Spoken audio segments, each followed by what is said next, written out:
We have Karim from the USA. Can you hear me? Yes.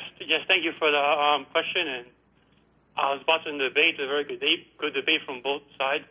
But my question would be to Jonathan. Okay. That if you're if you're saying that the Prophet Muhammad, peace be upon him, is not prophesied in the Old Testament, and that's why you reject him, then my question is to you: where is the Apostle Paul? And if he is not in the Old Testament, then why do you accept him? And that's my question. The problem with this argument is that we read in the Quran, specifically in Surah 7, verse 157, that Muhammad is prophesied in the Torah and the Injil. There's no claim on the part of the New Testament that Paul is prophesied in the Old Testament. There is claim, however, that Jesus is prophesied in the Old Testament. And so we have good reason, I think, to believe that Jesus is prophesied in the Old Testament. As Isaiah 52:13 through Isaiah 52:12, for example, is a clear prophecy concerning Jesus the Messiah. And Daniel 7:13-14, the Son of Man vision of Daniel, he beholds the Son of Man who actually is the Messiah. And there's many, many other texts as well. Malachi 3 predicts the Messiah, who's clearly Jesus.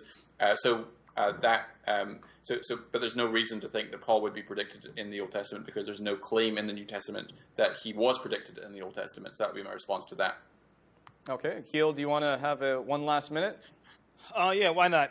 First, I think what happens, and I don't know if it's maybe with a connection or maybe Jonathan is just not dealing with the question directly, with all due respect. But the guy was asking you, why do you believe in Paul? If you're saying Prophet Muhammad, peace upon him, is not in the Bible, and you reject him on that premise, then why do you believe in Paul? What's the purpose? What's the reason you believe in Paul?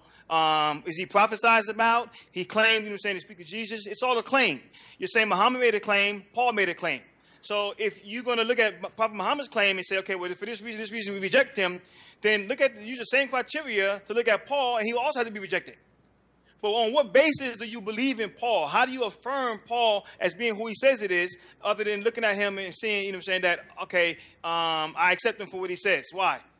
For no other reason other than he has books of the New Testament? Why do you actually believe in Paul? Why do you actually confirm Paul? Who authorized people to believe in Paul and say he's actually from Jesus like that? Did he prove himself to be the case? So this is the question that Christians have to answer. Why do you actually believe in Paul and reject Muhammad using the same principle? Thank you. We do find that Paul encountered the risen Lord on the road to Damascus, and no one else encountered him on the road to Damascus. And that is part of what we find in the New Testament, the gospel. And that is something that is important that all people need to hear.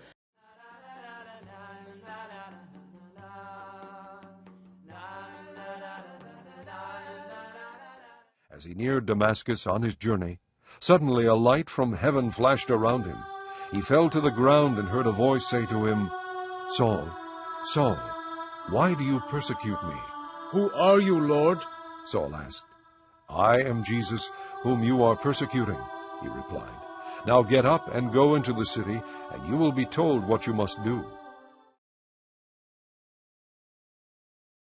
قل يا أهل الكتاب لا تغلوا في دينكم غير الحق ولا تتبعوا أهواء قوم قد ضلوا من قبل وأضلوا كثيرا وضلوا عن سواء السبيل